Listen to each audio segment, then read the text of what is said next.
E nós falamos sobre os vilões da Páscoa, falamos semana passada sobre Caifás, o sistema religioso e político que ali mataram a Jesus naquela época. Nós temos outros também, nós temos os soldados romanos, que eram pessoas que estavam voltadas diante de um propósito, que estavam ali na região da Judéia. Nós temos também Pilatos, um governador corrupto, um governador que tinha ali, vou usar a expressão, rabo preso com a religião. E alguns estudiosos, principalmente Flávio Joséfo, diz que Pilatos usou dinheiro do templo para construir algumas das obras que ele fez para impressionar Roma. Então ele tinha rabo preso o quê? Com a religião da época. Então é um jogo de interesses, é um jogo de pessoas, é um jogo... O povo que, anestesiado pela religião e pela influência das vozes que falavam alto. Nós falamos a semana passada da atitude de Caifás, que quando Jesus disse que ele era o rei dos judeus, quando Jesus disse quem ele era, ele rasgou as vestes sacerdotais. E detalhe, irmãos, era proibido para um sacerdote rasgar as vestes sacerdotais. Por que ele fez isso? Para impressionar o povo. E o povo gosta dessas movimentações. O que o povo fazia? É isso mesmo. Não muito diferente do que nós vemos nos dias de hoje. Quero falar com vocês hoje de um personagem muito particular nessa trama para matar Jesus. Um personagem muito particular que foi um dos 12 homens de confiança de Jesus. E esse homem foi Judas. Judas Iscariotes. Nós vimos tudo aquilo que aconteceu com Jesus. E Judas foi uma peça fundamental. Aqui no Brasil, existe o costume de malhar o Judas. Quem já malhou o Judas no sábado? Quem já malhou o Judas? Levanta a mão. Existe esse costume aqui. Faz-se um boneco do tamanho de uma pessoa. E ali eles deixam ele pendurado no poste. E quando dá meio-dia, faz o que com ele? Sapeca o bicho, né? Batem nele até dizer chega. Terminando colocando fogo nele. E isso representa, irmãos, o ódio que as pessoas têm de Judas. Você trabalha em cartório, né, Vanessa? Alguém aqui já conhece alguém chamado Judas? Vocês conhecem alguém chamado Judas? Eu não conheço ninguém chamado Judas. E eu queria ter acesso aos... Vanessa vai puxar para mim e vai me trazer. Eu trabalho em cartório. Eu quero saber se existe algum ser humano chamado Judas. E se for Iscariotes também, pior ainda, né? Judas é conhecido mundialmente como quem? O homem que traiu Jesus. É isso ou não é, irmãos? O homem que traiu Jesus. Entre os discípulos de Jesus tinham quantos Judas? 2 Judas. Um era o Iscariotes. E se você for ler na Bíblia, nos evangelhos, todas as vezes que algum autor do evangelho vai citar Judas, eles sempre colocam o homem que traiu Jesus. Essa é a marca dele. Essa é a marca dele. Só que eu queria te falar algo, meu irmão.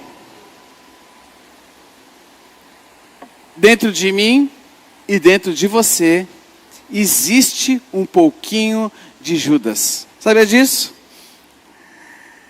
E nós temos sido como Judas de maneiras muito diferentes. Agimos de maneira... mas eu não fiz... Tudo bem, você pode não ter vendido Jesus por 30 moedas de prata. Mas dentro de nós, existem atitudes de Judas. E hoje eu quero estudar isso com vocês. E eu quero começar falando com vocês aqui, nessa noite, de Judas. Judas Iscariotes. Quem era Judas? Quem era Judas? Judas, quem ele era? Ele era um discípulo de Jesus.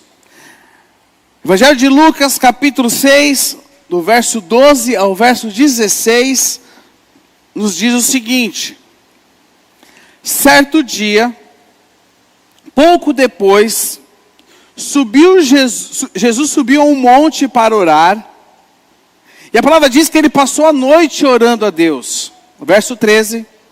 Quando amanheceu, reuniu seus discípulos e escolheu 12 para serem seus apóstolos. E esses são os nomes: Simão, a quem ele chamou de Pedro; André, irmão de Pedro; Tiago, João, Filipe, Bartolomeu, Mateus, Tomé, Tiago, filho de Alfeu, Simão, apelidado de Zelote, Judas, filho de Tiago, e Judas Iscariotes. Aí o Dr. Lucas escreve o seguinte para mim e para você: que se tornou o traidor. Então você pode anotar, todas as vezes que você for ler os evangelhos, todas as vezes que forem se referir a Judas Iscariotes, sempre vai ver o nome dele acompanhado de o traidor. Judas Iscariotes era um dos discípulos de Jesus. Aqui está a relação dos 12 discípulos de Jesus. Judas era um dos seus discípulos. E Judas, quando nós começamos a ler, começamos a estudar a palavra, nós observamos que Judas Iscariotes, ele foi chamado intencionalmente por Jesus. Existia um plano, o plano de Deus estava em vigor. E um daqueles homens deveria ser o traidor, porque o traidor dele era alguém que ele chamava de amigo. Como que Jesus foi traído? Com um beijo no rosto. E era alguém próximo a ele. Era alguém que conhecia ele. Se vocês, quando vocês forem assistir a encenação da Páscoa nossa, vocês vão ver. Era de noite. Era escuro, né, Gilson? Era de noite, era escuro. E os guardas queriam saber quem era o tal do Jesus. E ele foi traído por um dos seus melhores amigos com um beijo no rosto. Então Judas, ele foi chamado intencionalmente por Jesus. Outro ponto interessante de Judas é que Judas, ele viu os milagres. Judas viu os milagres e todos os ensinamentos de Jesus. Judas estava presente. Judas caminhava com Jesus. Judas participou da multiplicação dos pães. Judas, o que ele participou? Da mesa da ceia. Judas viu homens serem curados, pessoas voltando a vida. Ele viu Lázaro voltando à vida. Judas viu tudo. Posso falar algo, meu irmão? Judas presenciou muito mais do que eu e você junto. Porque ele presenciou Jesus na sua forma física, caminhando entre os homens na terra. Mas os discípulos sempre o descrevem como o traidor. Judas, ele recebeu o quê? Ele recebeu autoridade. Presta atenção. Ele recebeu autoridade para pregar e para curar. Abra sua Bíblia comigo no Evangelho de Mateus. Evangelho de Mateus, capítulo 10. Olha o que diz. Mateus, capítulo 10. Nós vamos ler do verso 1 até o verso 4. Olha o que diz. Tendo Jesus chamado os seus 12 discípulos, deu-lhes autoridade sobre espíritos imundos, para os expulsar e para curar todo tipo de doenças e enfermidades. Aí aqui diz, ora, o nome dos 12 apóstolos são esses: primeiro Simão, chamado Pedro, André, seu irmão; Tiago, filho de Zebedeu; João, seu irmão; Filipe, Bartolomeu, Tomé, Mateus, o publicano; Tiago, filho de Alfeu, e Tadeu; Simão, o Zelote; e Judas Iscariotes, quem foi que o traiu. Então Judas, ele recebeu autoridade, deu-lhes autoridade sobre espíritos imundos para os expulsar e para curar todo tipo de doenças e enfermidades. Judas recebeu essa autoridade. Mais sobre Judas. Judas, ele tornou-se o que? O tesoureiro do grupo. Era o homem que administrava o dinheiro. Os estudiosos dizem que Judas no grupo era o único que não era galileu.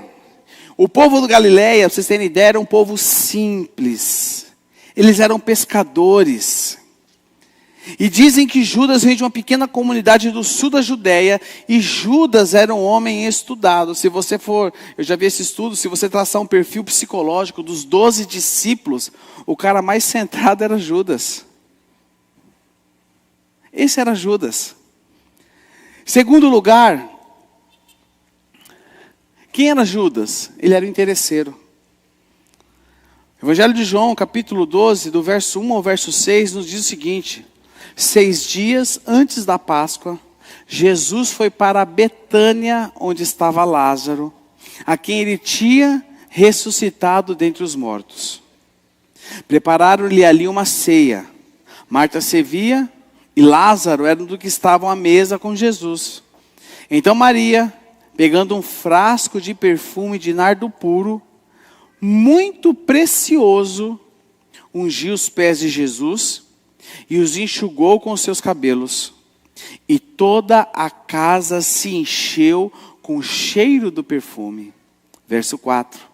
Mas Judas Iscariotes, um dos seus discípulos, a quem, olha só como João diz, aquele que estava para trair Jesus, disse: por que esse perfume não foi vendido por 300 denários e o valor não foi dado aos pobres?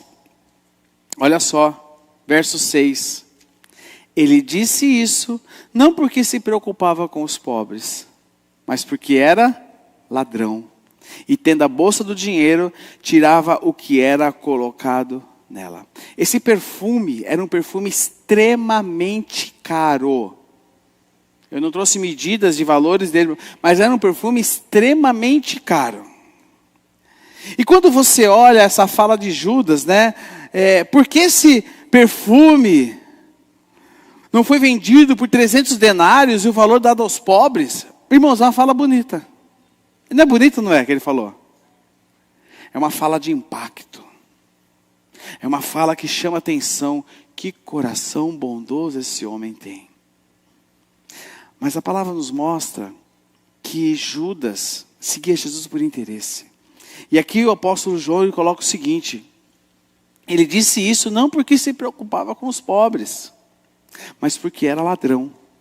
E tendo a bolsa do dinheiro, tirava o que era colocado nela. Judas tinha interesses aonde ele estava ali. Ele tinha interesses com a situação de ser discípulo. Sabe, meus irmãos, quando você vê os apóstolos, os discípulos, aqueles homens que receberam a revelação de quem era Jesus, é muito provável nós vemos Judas não tendo reconhecido Jesus como Salvador, e sim como uma oportunidade. E, meus irmãos, isso é um quadro do que nós vemos nos dias de hoje. As pessoas não procuram mais Jesus só porque Ele é o Salvador, porque Ele é o meu livre. Eu amo Jesus. Irmãos, muitos não conseguiram chegar aqui, mas vocês estão aqui hoje. Noé tentou entrar aqui, mas não conseguiu. A arca passou aqui na frente, mas não deu para ele descer. Irmãos, você está aqui porque você ama Jesus. Nós amamos a Jesus. Nós cantamos aqui, nós nos derramamos aos pés de Jesus. Quando você lê os discípulos, quando você lê os evangelhos, você vê o quê? Os discípulos trocando a palavra Rabi pela palavra Senhor. Observem isso. Observe isso. Mas você vai ver que Judas sempre se refere a Jesus como Rabi. Todos aqueles 11 homens tiveram a revelação de que aquele Rabi, aquele mestre, era o Senhor e Salvador. Judas não, porque ele seguia Jesus por interesse. Seguia Jesus por interesse. Nós observamos que Judas não confessou sua fé. Você vê Pedro falando: tu és o Filho, o Cristo. Mas quando você vai ver, você vê sempre Judas envolvido com algo, sempre acompanhado do traidor e sempre se referindo a Jesus como Rabi. Esse era Judas. Terceiro lugar, quem era Judas? Judas, ele era um traidor. Evangelho de Mateus, capítulo 26, o verso 14 ao verso 16, nos diz o seguinte: então um dos 12, chamado Judas Iscariotes, foi falar com os principais sacerdotes. Ele disse: quanto me darão para que eu o entregue a vocês? Olha aqui, Judas se vendendo. E pagaram-lhe 30 moedas de prata. E desse momento em diante, o que diz aqui? Judas buscava uma boa ocasião para entregar Jesus. Olha só, quanto me darão para que eu entregue a vocês? Será que Judas sabia que Jesus era o Salvador da vida dele? Ele viu como uma oportunidade. E a oportunidade o fez um traidor.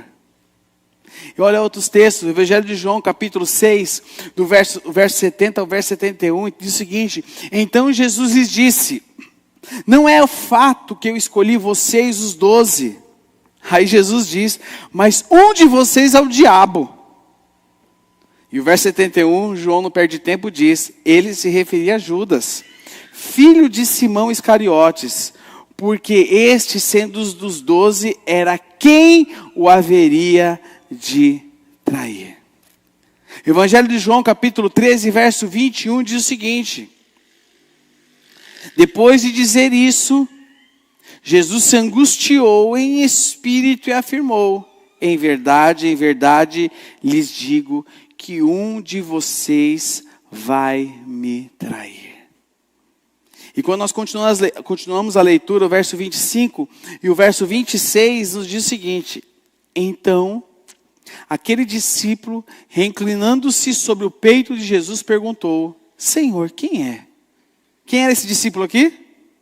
Quem era esse discípulo? João. Verso 26, Jesus respondeu: é aquele a quem eu der o pedaço de pão molhado. Então Jesus pegou um pedaço de pão, tendo molhado, deu a Judas, filho de Simão Iscariotes. Aqui Jesus está dizendo o seguinte: pessoal, eu vou revelar para vocês quem é o traidor. Preste atenção em tudo que eu fizer aqui, porque eu vou revelar para vocês quem é o traidor. Muitos estudiosos dizem que provavelmente Judas, com quase certeza, Judas Iscariotes, ele estivesse sentado no lugar de honra da mesa. E quando eu leio essa passagem, eu falo: mas como que pode? Os caras estão lá com Jesus, Jesus dá a dica, fala: ó, é esse que eu fizer isso, esse é o traidor. E Jesus dá o pão a Judas e ninguém cai a ficha de ninguém. Por que será? Sabe por quê, irmãos? Judas, ele estava no lugar de honra da mesa. Estudiosos dizem que a atitude de Jesus em molhar o pão era uma atitude de dizer: eu te amo. Como? Eu estou diante do Senhor do Universo. Eu estou diante daquele que fez todas as coisas, aquele que sonda os corações e nos conhece. Eu estou diante dele. A nossa cabeça funciona em prol da justiça. Mas a cabeça do nosso Senhor, do nosso Deus funciona: eu vou honrar aqueles que vão me perseguir. E o que Jesus fez? Deu lugar de honra da mesa para Judas. E serviu Judas da maneira mais honrosa. Os discípulos olharam e falavam: não, não é ele. Porque olha a declaração que Jesus está fazendo para ele. Olha a declaração. Por isso que eles não entenderam. Se ele era o traidor, como que Jesus pode dar toda a honra para esse cara? Irmãos, se você saber que uma pessoa vai te trair amanhã, o que você faz com essa pessoa? Ah, pastor, eu risco do mapa. O que você faz? Nós muitas vezes ficamos incomodados com pessoas que pensam diferente da gente. É ou não é? É ou não é, irmãos? Pensou diferente, já não quero mais saber. Eu não quero mais papo, eu não quero mais... Porque pensa diferente de mim. A pessoa tem uma característica da sua personalidade mais forte. Eu não gosto nem de me relacionar com ela. Por quê? Porque é mais forte, fala coisa que não der. Eu não gosto de gente. A gente não usa essa expressão? Usa ou não usa? É muito comum a gente ouvir isso. E os discípulos olharam a atitude de Jesus com Judas. Não pode ser ele. Olha a honra que ele está tendo. Vamos ficar atento quem vai ser o menos honrado da mesa. Sabe por quê, irmãos? Porque é assim que a minha cabeça e a sua cabeça funciona. E era assim que funcionava a cabeça daqueles homens. Mas a cabeça do nosso Senhor é: ore por aqueles que te perseguem.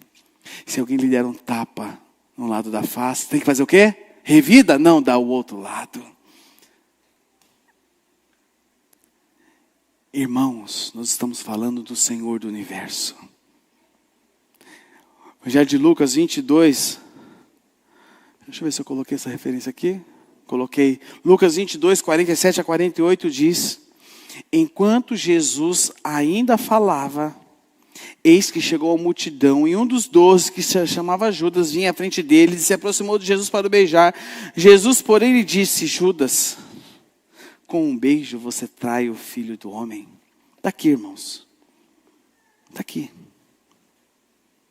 Está aqui. O beijo é sinal de quê? De afeto. O beijo é sinal de quê? De respeito, de aliança, de amor. Judas, na mesa eu te dei a melhor parte. E aqui você me dá um beijo e me trai com esse beijo. Irmãos, nós estamos falando do traidor. Quarto lugar, quem foi Judas? Ele foi um suicida. Evangelho de Mateus 27, do verso 3 ao verso 5, nos diz o seguinte: então Judas, que o traiu, vendo que Jesus havia sido condenado. O que diz aqui? Tocado de quê? De remorso. Depois que ele viu que tudo aconteceu, não era para ter chegado nesse ponto. Mas o coração daqueles mestres da lei maquinavam matar a Jesus. E quando ele viu que tudo aconteceu, o que a palavra diz que ele fez? Ele devolveu as 30 moedas de prata aos principais sacerdotes e anciões, dizendo: pequei, traindo sangue inocente. Eles, porém, responderam: que nos importa? Isso é com você. Então Judas, atirando as moedas de prata para dentro do templo, a palavra diz que ele retirou e se enforcou. Você sabe qual é a diferença entre remorso e arrependimento? São duas palavras muito próximas: remorso e arrependimento. Mas o apóstolo Paulo, com muita graça, ele nos mostra a diferença entre essa palavra, entre essas duas palavras. 2 Coríntios, capítulo 7, verso 10, olha o que o apóstolo Paulo diz: porque a tristeza, segundo Deus, produz o quê? A tristeza, segundo Deus, produz arrependimento para a salvação. Que a ninguém traz pesar. O que Judas teve? Teve pesar. Mas a tristeza do mundo produz morte. Essa é a diferença entre o arrependimento e o remorso. Sabe por quê, irmãos? Remorso não gera mudança de vida. Arrependimento gera mudança de vida, gera mudança de postura. O que Judas fez? Tomado de remorso, ele se enforcou. Quando Pedro nega Jesus, o que Pedro é tomado de quê? De arrependimento. E foi um dos grandes homens do evangelho da igreja primitiva. Por quê? Mudança. Mudança. Irmãos, nós precisamos produzir frutos de arrependimento todos os dias. Precisamos produzir frutos de arrependimento. Não somente na nossa vida com Deus, mas com nossos irmãos, com o nosso próximo, dentro da nossa casa. Porque o pecado ele não pode ser maior do que a nossa vida, não pode ser maior do que o nosso arrependimento. Nós precisamos produzir frutos de arrependimento. Sabe por quê, irmãos? Sabe por quê? Porque há um Judas dentro de cada um de nós. Existe um Judas, há um Judas dentro de cada um de nós. Sabia disso? Sabe por quê? Porque, em primeiro lugar, nós somos governados o quê? Por nossos desejos enganosos. Irmãos, nós vivemos com tendências interiores. Nós vivemos com tendências que são inclinações para a maldade. Jeremias 17, verso 19, diz o seguinte: enganoso é o quê? O coração do homem. E aí ele fala, mais do que todas as coisas. E aí Jeremias coloca um tom ele reforça, e desesperadamente corrupto. E ele termina com uma pergunta: quem poderá, ou quem poderia, não me recordo, entendê-lo? Esse é o nosso coração. É esses desejos que, quando somos levados pelos nossos corações, nos dominam, nos conduzem. São desejos de maldade. São desejos, muitas vezes, de vingança. Desejos de retaliações.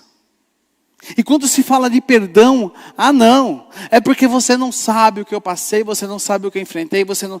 Irmãos, Deus sabe de todas as coisas, mas você estava condenado ao quê? Estava condenado à morte. Filho da desobediência. E Ele assim nos amou, nos perdoou e nos restaurou e nos trouxe para a condição de filhos. Amém? Segundo lugar, nós não estamos imunes aos erros e às falhas. Nós não estamos imunes aos erros e às falhas. Romanos 3:10 diz, como está escrito, não há um justo, nenhum sequer. Abra sua Bíblia comigo em 1 Coríntios capítulo 10, verso 12. 1 Coríntios capítulo 10, verso 12. Grife isso na sua Bíblia. Irmãos, deixa grifado isso aqui na sua Bíblia.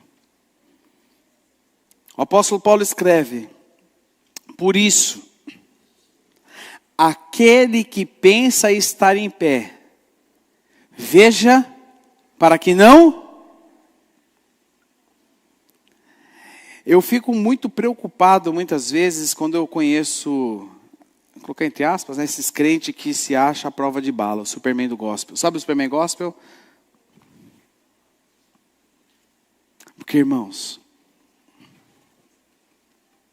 nós precisamos vigiar para não cair. Eu já conheci muita gente boa, muita gente de Deus cair. Por quê? Porque não vigiou. O apóstolo Paulo nos coloca o seguinte, por isso, aquele que pensa estar em pé, veja, cuide, vigie para que não caia. Nós precisamos vigiar 24 horas por dia, porque nós podemos cair a qualquer momento. Nós não somos melhores do que ninguém. Precisamos vigiar. Precisamos estar arraigados, alicerçados no Senhor e na sua palavra. Nós não podemos abrir, irmãos, nenhum tipo de margem. Presta atenção, Judas, irmãos. Judas caminhou com Jesus. Judas andou ao lado de Jesus. Judas recebeu autoridade. E o que aconteceu com ele? Ele não vigiou. Ele pensou que ele estava de pé. E ele caiu. Nós precisamos vigiar.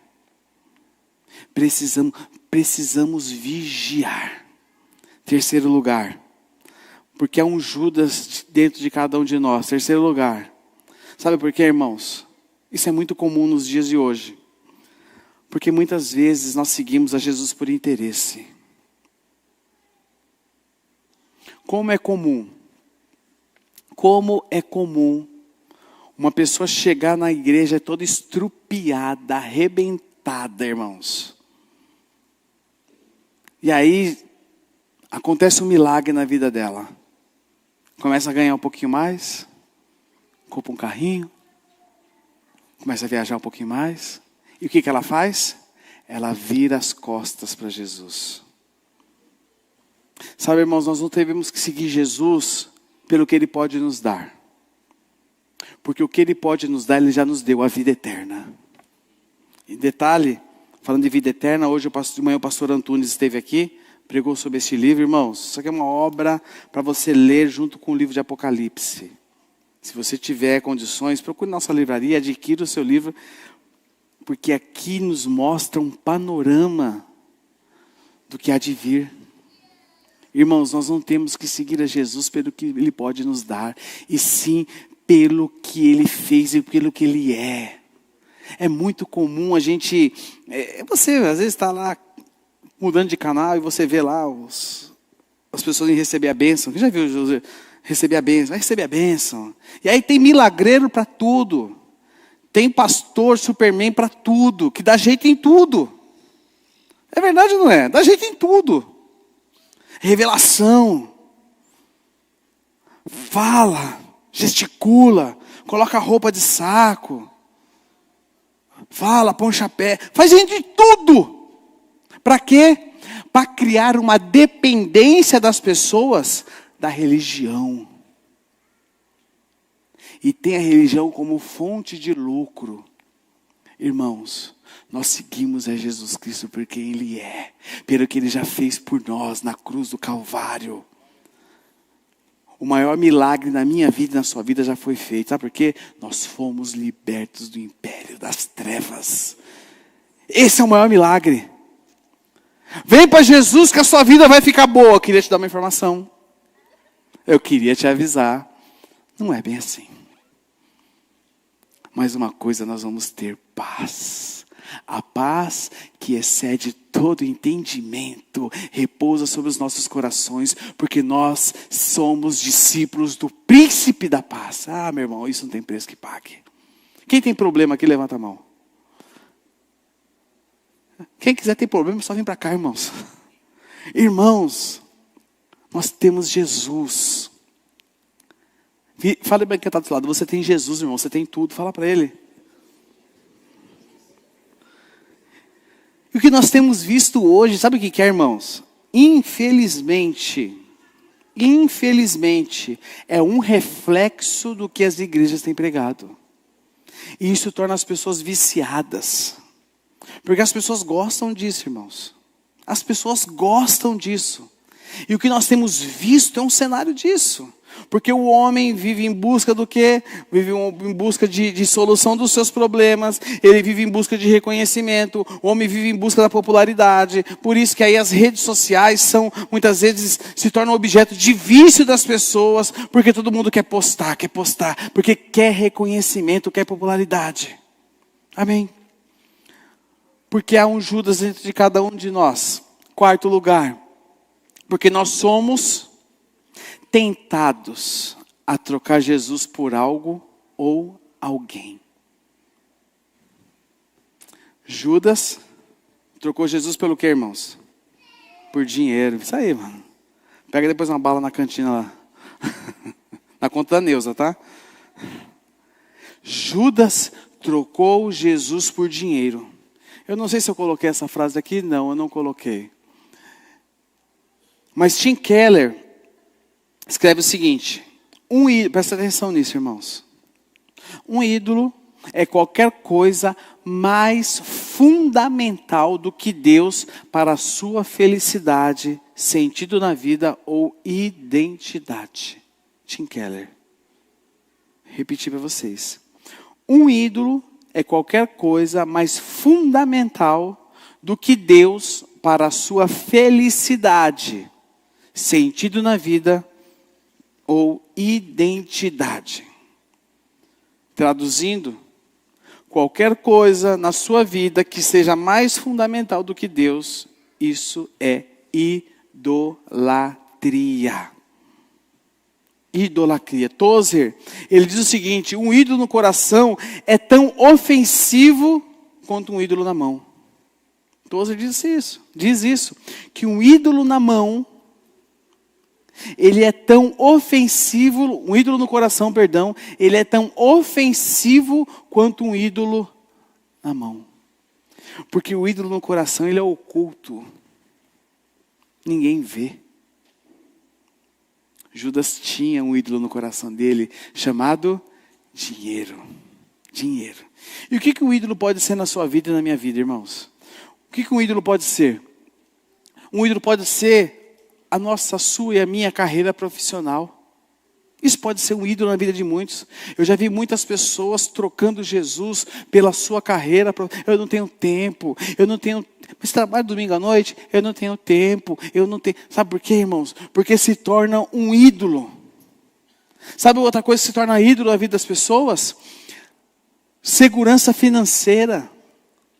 Trabalha e se torna um ídolo. Isso se torna um ídolo. Sabe outra coisa que é um ídolo? Que até a Fabiana comentou comigo, né? Nossa, está abrindo academia para todo mundo é lugar. Sabe o que é um ídolo na vida das pessoas muitas vezes? Aparência física.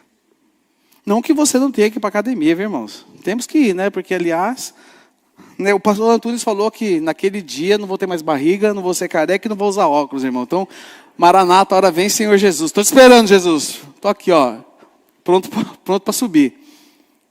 Nós temos que cuidar do nosso corpo. Nós temos que cuidar do nosso corpo. Mas isso não pode ser um ídolo. Isso não pode ser um ídolo. Eu ia falar um negócio aqui, mas ia ter que tirar da transmissão. Não vou falar isso agora não. Vocês querem que eu pague só um pouquinho a transmissão para falar? Sim. Dá para tirar do ar 30 segundos? Dá para tirar do ar 30 segundos? Aí, irmãos, nós vamos entrar nos comerciais agora. Vai pegar um copo de água, vai pegar pipoca, daqui a pouco a gente volta, irmãos. Saiu já? Vou até coceira no ouvido. Saiu aí já ou não? Estou liberado?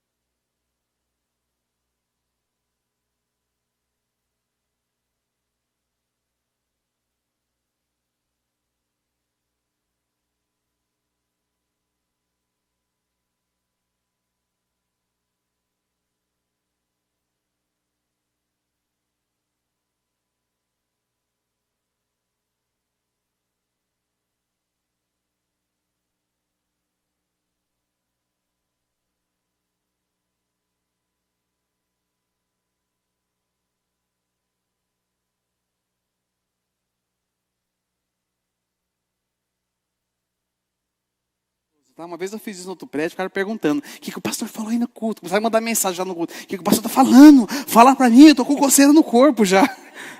Vem para a igreja, irmão. Voltou já aí? Voltou? Voltamos com a nossa programação normal. Irmãos, aparência física é um ídolo. Tome cuidado. Sabe outra coisa? Conhecimento se torna um ídolo. Conhecimento. E eu digo conhecimento em todas as áreas, tá?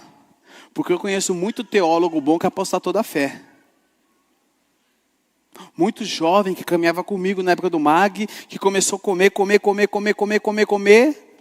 pirou a batatinha. Não é você não. Não é você não.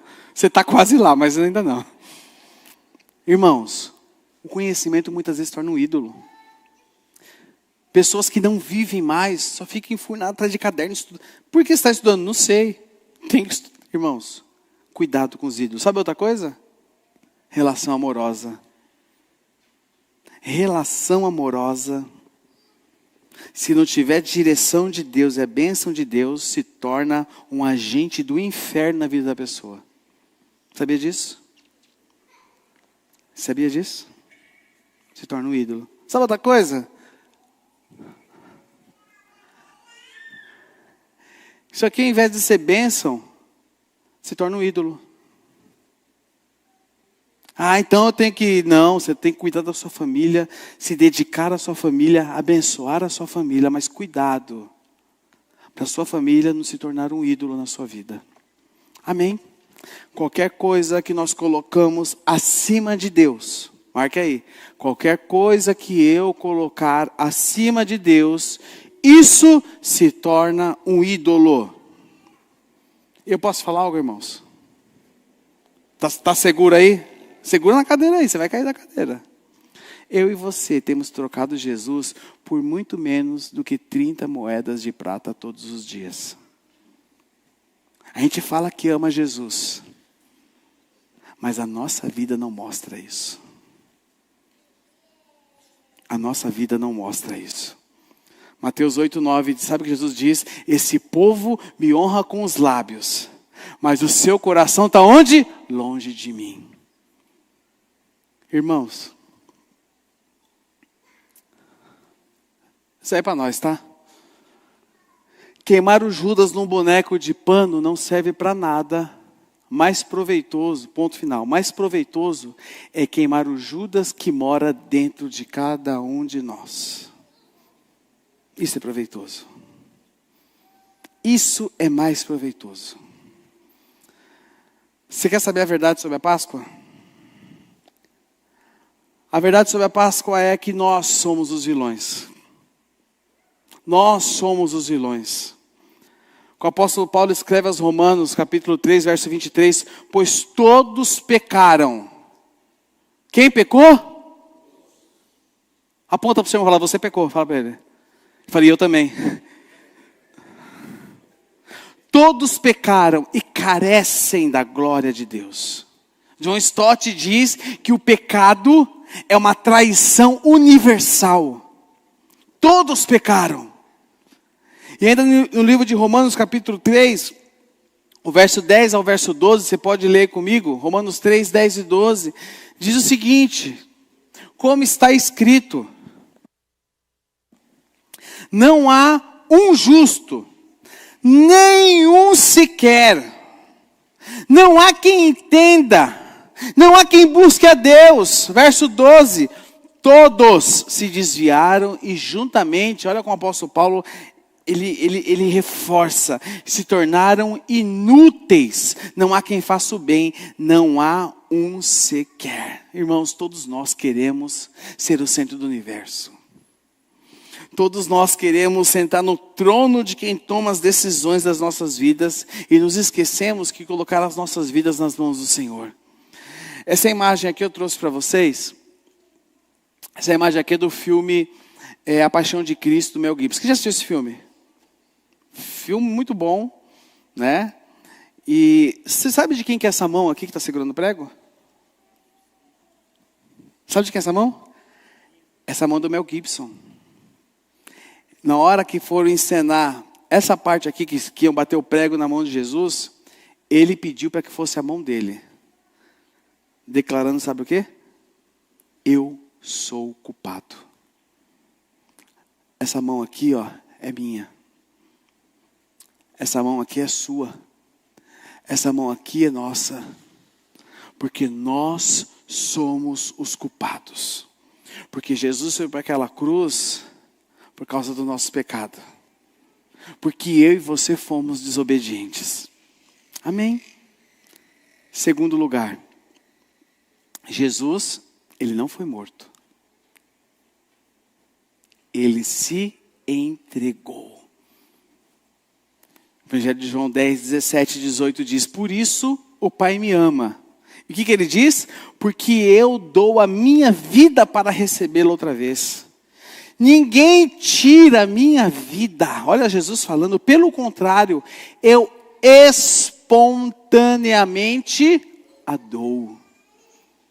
Tenho autoridade para entregá-la e também para reavê-la. Este mandato recebi de meu Pai. Na realidade, irmãos, não importa o que Caifás fez, não importa o que Pilatos fez, não importa o que os soldados fizeram, o que Jesus fez e nem o que nós fizemos, porque Ele veio ao mundo para isso. Por isso Ele se entregou. Sabe por quê? Ele sabia que o mundo inteiro estava contaminado pelo pecado. Todos estão estavam contaminados pelo pecado. E Apocalipse, capítulo 13, verso 8, diz o seguinte, abra sua Bíblia comigo. Apocalipse, olha o que diz Apocalipse 13, 8. Vai lá no finalzinho, lá no último livro, capítulo 13. E você já vai grifar isso na sua Bíblia, já que você vai saber de cor aonde está agora. Olha só. Eu vou ler para vocês aqui na versão NVT. E todos os habitantes da terra adorarão a besta. São eles os que não têm os nomes escritos no livro da vida que pertence ao Cordeiro. Olha só o que diz agora. Que foi morto antes da criação do mundo. Fala glória a Deus, meu irmão. O Cordeiro que foi morto antes da criação do mundo. Ele se entregou. Ele entregou a sua vida por mim e por você. E em terceiro lugar, a grande verdade sobre a Páscoa diz que a cruz revela a maldade humana e o grande amor de Deus por nós. Romanos 5:8 diz, mas Deus prova o seu próprio amor para conosco pelo fato de Cristo ter morrido por nós. Quando? Você era bonzinho? Nós não éramos bonzinhos, mas Ele morreu por nós, mesmo quando ainda éramos pecadores. Amém? Para nós refletirmos, para trazermos para a prática das nossas vidas. Em primeiro lugar, são duas perguntas. Você já trocou Jesus por algo ou alguém? Você já trocou Jesus por algo ou por alguém? Existe algo mais importante que Jesus em sua vida? Existe algo mais importante do que Jesus na sua... Ah, meus filhos. Está errado. Meu casamento. Está errado. Minha profissão. Está errado. Jesus tem que ser aquilo que é mais importante nas nossas vidas. Segundo lugar, como você tem reagido aos seus erros, às suas falhas, aos seus pecados? Com remorso ou com arrependimento? E terceiro lugar, o pessoal do louvor pode subir. Não importa quem você é ou o que você fez. Não importa, meu irmão. Não importa. Jesus se entregou na cruz por você. A cruz é amor e perdão. E olha essa imagem.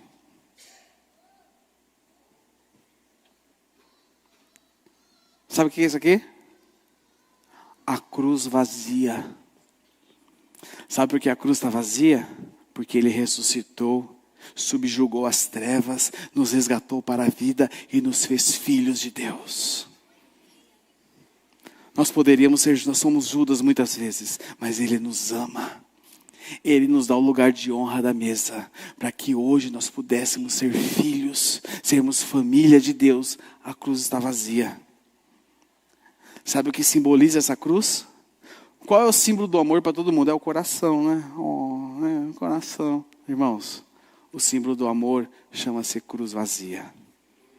Esse é o símbolo do amor.